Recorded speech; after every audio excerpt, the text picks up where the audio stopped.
नमस्कार दोस्तों, मैं हूं रौशन और आप देख रहे हैं जीके अफेयर्स यूट्यूब चैनल। दोस्तों, इस चैनल पे आपको प्रीवियस ईयर पेपर का डिस्कशन मिल जाता है, तो आप लोग जरूर इस चैनल को सब्सक्राइब करके बेल आइकन को प्रेस रखिए। दोस्तों, आज हम जो पेपर डिस्कस करेंगे वो है DFCCIL में यहाँ पर junior executive operations and BD का पेपर हुआ था 30 सितंबर 2021 को सेकंड शिफ्ट में। तो दोस्तों, हम यहाँ पर उसको डिस्कशन करेंगे। जनरल नॉलेज के जितने भी प्रश्न पूछे गए थे तो इसको ध्यान से देखना है और अपना नोट्स भी साथ में बनाते चलना है और उसको लगातार रिवाइज करिए, तभी जो है जीके जो है आपको मजबूत होगी। और PDF चाहिए तो आप हमारे टेलीग्राम चैनल से जुड़ सकते हैं, जिसका लिंक आपको नीचे डिस्क्रिप्शन में दिया हुआ है। और आपके पास भी कोई क्वेश्चन पेपर होता है तो gkaffairs25@gmail.com पे भेज सकते हैं, ताकि हम उसको यहाँ पर डिस्कस कर सकें। तो देखिए, पेपर जो मैंने डिस्कस किया है 2016 और 2018 का कुल मिलाकर 7 पेपर और 2021 का यहाँ पर 14 पेपर, तो आखिरी पेपर है डिस्कशन का। तो सभी पेपर मैंने कंप्लीट कर दिया है, तो इसको ज़रूर देख लीजिएगा और पूरा कंबाइंड वीडियो मैं आप लोगों के लिए लेकर आऊँगा, उसको भी इंजॉय करिएगा। तो देखिए, पहला क्वेश्चन है कि 125वां संविधान संशोधन जो लाया गया था वो किस वर्ष लाया गया था। तो दोस्तों, 2019 इसका सही उत्तर होगा। यानी कि 150वां संविधान संशोधन, ये देखिए बिल था, क्योंकि बिल जो है लाए जाते हैं तो सभी पास नहीं होते हैं। क्योंकि अगर एक सीधा सा एग्जाम्पल देखना चाहते हैं तो 122वां संविधान संशोधन बिल लाया गया था और एक्ट जाके बना 101। मैं किसका जिक्र कर रहा हूँ, ये है GST यानी गुड्स एंड सर्विस टैक्स। 122वां बिल लाया गया था, 101। यानी कि देखिए 21 यहाँ पर जो है बिल पास नहीं हुआ। इसी तरह से 125वां जो संविधान संशोधन बिल लाया गया था 2019 में, इसको राज्यसभा में पेश किया गया था। उस समय के जो है गृह मंत्री थे राजनाथ सिंह, उन्होंने जो है इसको पेश किया था। और ये किससे रिलेटेड था, तो दोस्तों ये रिलेटेड था to amend finance commissions and the 6th schedule of the Indian constitution. यानी कि फाइनेंस कमीशंस को अमेंडमेंट करने के लिए और जो 6ठी अनुसूची है तो उसको लिए। अब देखिए, फाइनेंस कमीशन का जिक्र भारतीय संविधान के अनुच्छेद 280 में किया गया है, 280 में। और 6ठे शेड्यूल में किसको रखा गया है, तो देखिए 6ठे शेड्यूल में जो रखे एरिया का अगर बात करते हैं, एग्जाम में पूछे आते हैं कि इनमें से कौन सा राज्य जो है 6ठी अनुसूची में नहीं है। तो देखिए ATM ध्यान रखना है, ATM इसको जो है स्क्वायर कर देना, यानी कि ATM। और देखिए ATM में पैसे ही नहीं, यानी कि मनी ही नहीं है, यानी कि मणिपुर नहीं है, इसको जरूर ध्यान रखिएगा। तो देखिए A से हो गया असम, और T से हो गया त्रिपुरा, और देखिए M से हो गया मिजोरम और मेघालय। तो इस तरह से 4 राज्य इसमें जो है 6th शेड्यूल में रखी गई है, इसको जरूर ध्यान रखिएगा। तो 2019 इसका सही उत्तर होगा। उसके देखिए नेक्स्ट क्वेश्चन आपके सामने है कि सुशील चंद्रा ने भारत के कौन से मुख्य चुनाव आयुक्त के रूप में पदभार ग्रहण किया। अब देखिए, सुशील चंद्र तो जा चुके हैं, लेकिन इनका क्रम था 24वां। तो 24वें नंबर के सुशील चंद्र जो है भारत के मुख्य चुनाव आयुक्त थे, तो इसको जरूर ध्यान रख लीजिएगा। लेकिन अब इनके स्थान पे आ चुके हैं 25वें नंबर के आ चुके हैं राजीव कुमार। तो राजीव कुमार 25वें नंबर का जो है मुख्य चुनाव आयुक्त हैं। और इनको नियुक्ति कौन करते हैं, तो भारत के राष्ट्रपति करते हैं। और कब तक करते हैं, तो इनको उम्र जो है 65 साल ना हो जाए और या फिर 6 बरस इनकी जो है कार्यकाल ना हो जाए। तो इस तरह से दोस्तों इनको ध्यान रखिएगा। तो 24वें नंबर के थे सुशील चंद्र। उसके बाद देखिए नेक्स्ट क्वेश्चन आपके सामने है कि कामायचा एक किस तरह का जो है वाद्य यंत्र है। तो देखिए ये है टाट जो है वाद्य यंत्र है, यानी कि स्ट्रिंग इंस्ट्रूमेंट है। तो स्ट्रिंग इंस्ट्रूमेंट है, तो इसको जरूर ध्यान रखिएगा। और ये बेसिकली राजस्थान में जो है इस वाद्य यंत्र को जो है बजाया जाता है, तो इसको जरूर ध्यान रखना है। तो यहाँ पर कामायचा जो है एक टाट वाद्य यंत्र है, जो कि इसको स्ट्रिंग इंस्ट्रूमेंट भी इसको बोलते हैं। उसका देखिए नेक्स्ट क्वेश्चन है कि पूर्वी घाट की औसत ऊंचाई कितनी है। तो देखिए, भारत का अगर इस तरह से अगर हम मैप बनाते हैं तो ये इस यहाँ पर जो है पूर्वी घाट है, पूर्वी क्षेत्र छोर पे, और पश्चिमी छोर पे है पश्चिमी घाट। तो देखिए, पश्चिमी जो घाट होती है इसकी एलिवेशन जो है ज़्यादा होती है एज़ कंपेरिजन टू दी पूर्वी घाट। यानी कि पश्चिमी घाट की अगर हम बात करते हैं तो इसकी एवरेज ऊंचाई जो है 900 मीटर से लेके 1600 मीटर के आसपास है। 900 मीटर से 16, और पूर्वी घाट की है 600 से लेके 610। तो इसको देख सकते हैं, 600 मीटर ही इसकी औसत ऊंचाई है। तो करेक्ट आंसर इसका ए सही होगा। इसको जरूर ध्यान रख लेना है, बहुत ही इंपॉर्टेंट है, कई बार एग्जाम में क्वेश्चन आ चुके हैं। उसके देखिए नेक्स्ट क्वेश्चन आपके सामने है कि नासा के इनसाइट लैंडर ने किस ग्रह पर 2 तीव्र भूकंपों का पता लगाया है। यानी कि 2 स्ट्रॉन्ग क्लियर क्वेक्स जो है यहाँ पर का पता लगाया है, डिटेक्ट किया है। तो नासा के कौन सा, तो इनसाइट लैंडर। तो ध्यान रखिएगा, नासा का है इनसाइट लैंडर। और इन्होंने जो है मार्स यानी कि मंगल ग्रह पर, तो ध्यान रखिएगा मंगल ग्रह पर जो है 2 भूकंप का पता लगाया, वो भी तीव्र गति का भूकंप था। तो इसको ध्यान रखिएगा। तो करेक्ट आंसर होगा मंगल ग्रह। नेक्स्ट क्वेश्चन देखिए सामने है कि जून 2021 में विश्व टेस्ट चैंपियनशिप के फाइनल में कौन सी दो टीमें खेली।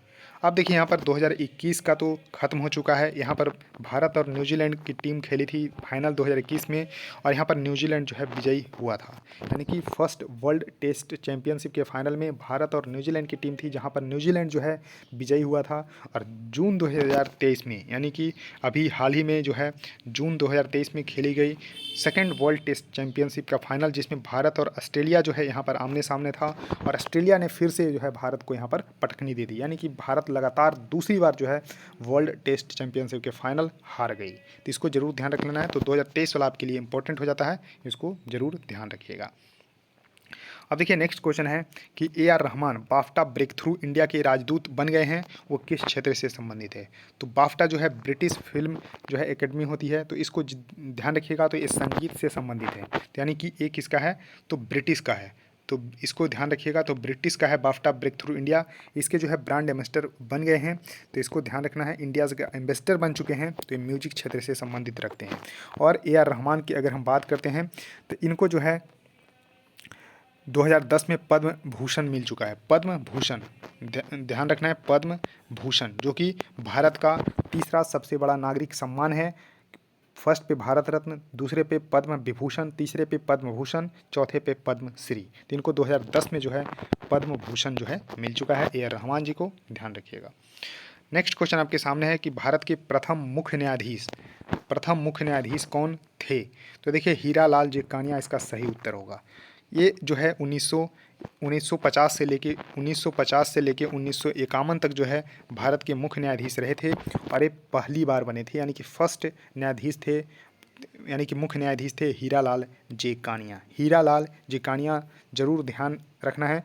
और 25वें नंबर की अगर हम बात करते हैं, तो यहाँ पर D चंद्रचूड़ जो है इसका सही उत्तर होगा। तो 50वें नंबर के अभी हैं D चंद्रचूड़। तो करेंट में आपको जरूर ध्यान रखिएगा। अब देखिए नेक्स्ट क्वेश्चन आपके सामने है कि कुतुब मीनार की पहली मंजिल का निर्माण किसके द्वारा करवाया गया था। तो देखिए कुतुब मीनार का जो यहाँ पर निर्माण जो स्टार्ट हुआ वो 1193 में स्टार्ट हुआ। 1193 में स्टार्ट हुआ किसके द्वारा, तो कुतुबुद्दीन ऐबक के द्वारा। तो कुतुबुद्दीन ऐबक के द्वारा इसका सही उत्तर होगा। इन्होंने जो है पहली मंजिल का निर्माण तो करवाया, लेकिन इसकी फिर मृत्यु हो गई। तो बाकी बचा जो काम था वो उन्होंने इल्तुतमिश ने कंप्लीट करवाया। 1229 ईस्वी के आसपास में जो है पूरा कंप्लीट हुआ। तो इल्तुतमिश इसका सही, यहाँ पर सही उत्तर होगा कुतुबुद्दीन ऐबक। पहली मंजिल का क्योंकि पूछा जा रहा है, तो बाकी का पूछा जाता है कि कंप्लीट किसने करवाया, तो इल्तुतमिश ने। और फिर बाकी जो रूलर आए जैसे कि अलाउद्दीन खिलजी वगैरह, तो ये सब जो है मरम्मत का कार्य करवाया था। और अगर हम बात करते हैं कुतुब मीनार की, तो 5 मंजिला बिल्डिंग है, 5 मंजिला बिल्डिंग है, और ये 73 मीटर ऊंचा है, 73 मीटर ऊंचा है, और ये दिल्ली के महरौली क्षेत्र में स्थित है। तो दिल्ली जब कभी आना होगा या दिल्ली में रहते हैं तो कुतुब मीनार को ज़रूर एक बार देख लीजिएगा। बहुत ही बेहतरीन जो है यूनेस्को वर्ल्ड हेरिटेज साइट में भी इसको शामिल किया गया है, तो इसको देख लीजिएगा। ये 73 मीटर ऊंचा है, 5 स्टोरी बिल्डिंग है, लेकिन इस पर चढ़ने नहीं दिया जाता है, तो बाहर से ही आपको देखना होगा, तो देख लीजिएगा। और उसके बाद देखिए नेक्स्ट क्वेश्चन आपके सामने है कि निम्नलिखित में से कौन सा स्टेटमेंट सही है। तो देखिए सही के बारे में पूछा जा रहा है, तो इन्वेस्टमेंट से रिलेटेड पूछा जा रहा है। तो अगर हम बात करते हैं, तो देखिए अगर शुद्ध निवेश की बात करते हैं यानी कि नेट इन्वेस्टमेंट की बात करते हैं, तो ग्रॉस इन्वेस्टमेंट में से अगर डिप्रिसिएशन यानी कि मूल्य ह्रास को अगर घटा देते हैं तो शुद्ध निवेश हो जाता है। तो करेक्ट आंसर इसका बी सही होगा, यानी कि शुद्ध निवेश बराबर सकल निवेश माइनस मूल्य ह्रास, यानी कि नेट इन्वेस्टमेंट बराबर ग्रॉस इन्वेस्टमेंट माइनस डिप्रिसिएशन। तो करेक्ट आंसर इसका बी सही होगा। अब नेक्स्ट क्वेश्चन आपके सामने है कि निम्नलिखित में से कौन सी पुस्तक RBI के पूर्व गवर्नर उर्जित पटेल द्वारा लिखी गई है। तो देखिए उर्जित पटेल भारत के यहाँ पर 24वें RBI के गवर्नर थे, 24वें RBI के गवर्नर थे उर्जित पटेल जी। और अभी जो है 25वें नंबर की बात करते हैं तो शक्तिकांता दास हैं। तो 24वें नंबर के उर्जित पटेल थे, 25वें नंबर के शक्तिकांता दास हैं। तो उर्जित पटेल के द्वारा जो किताब लिखी गई है वो लिखी गई है, आंसर ए होगा, ओवरड्राफ्ट भारतीय बचतकर्ता की बचत, यानी कि overdraft saving the Indian saver. ये इंग्लिश में ही याद रखना है आपको, overdraft saving the Indian saver, Urjit Patel ji के द्वारा किताब लिखी गई है। और एक किताब बेसिकली है क्या, तो फोकस करता है नॉन परफॉर्मिंग एसेट, यानी कि नॉन परफॉर्मिंग एसेट जो भारतीय बैंकों में बढ़ता जा रहा है उसके कारण बैंकों पर क्या असर पड़ रहा है, तो यही जो है इस बुक में जो है चर्चा की गई है। तो इसको ज़रूर ध्यान रख लेना है। और आरबीआई की बात करते हैं तो इसकी गठन जो है reserve bank of India act 1934 के द्वारा किया गया था। 1934 के द्वारा जो है 1934 के द्वारा 1 अप्रैल 1935 को इसका गठन किया गया था। 1 अप्रैल 1935 को आरबीआई का गठन आरबीआई एक्ट 1934 के द्वारा किया गया था, इसको ध्यान रखिएगा। उसके देखिए नेक्स्ट क्वेश्चन आपके सामने है कि मार्च 2021 में केंद्रीय रिजर्व पुलिस बल, जिसको जो है सीआरपीएफ यानी कि सेंट्रल रिजर्व पुलिस फोर्स जो है बोला जाता है, इसके महानिदेशक किन्हें बनाया गया था। तो देखिए मार्च 2021 की बात की गई थी तो कुलदीप सिंह को उस समय बनाया गया था, लेकिन अभी जो है बनाया गया है सुजोय लाल थियोसन को। सुजोय लाल थियोसन THAOSEN है, सुजोय लाल थियोसन जो है इनको बनाया गया है अभी डायरेक्टर जनरल यानी कि महानिदेशक हैं सुजोय लाल थियोसन। अब देखिए सीआरपीएफ की बात करते हैं तो इसकी मोटो क्या है। मोटो बहुत ही अच्छी है, सर्विस एंड लॉयल्टी यानी कि सेवा और निष्ठा इसकी जो है मोटो रखी गई है। और इसको बनाया गया था 1939 में ही, देख सकते हैं भारत की आज़ादी से पहले 1939 में बनाया गया था क्राउन रिप्रेजेंटेटिव फोर्स के रूप में। क्राउन रिप्रेजेंटेटिव फोर्स के रूप में 1939 में ही इसको बनाया गया था। फिर सीआरपीएफ एक्ट 1949 में लाया गया, फिर जो है 1949 में इसका जो है वर्तमान स्वरूप जो है दिया गया 1949 में। तो इसको ध्यान रख लीजिएगा, बहुत ही इंपॉर्टेंट है। तो करेक्ट आंसर इसका कुलदीप सिंह हो, लेकिन अभी पूछा जाए तो सुजोय लाल थियोसन इसके डीजी हैं यानी कि डायरेक्टर जनरल। तो दोस्तों 12 प्रश्न ही पूछे गए थे, सभी को मैंने एक एक करके डिस्कस किया है। आई होप आपको ये वीडियो पसंद आया होगा तो जरूर लाइक कर दीजिएगा और देखिए वीडियो को जितना शेयर कर सकते हैं कर दीजिएगा और चैनल को सब्सक्राइब करके बेल आइकन को भी प्रेस कर सकते हैं। सो थैंक यू दोस्तों, इस वीडियो में इतना ही, धन्यवाद।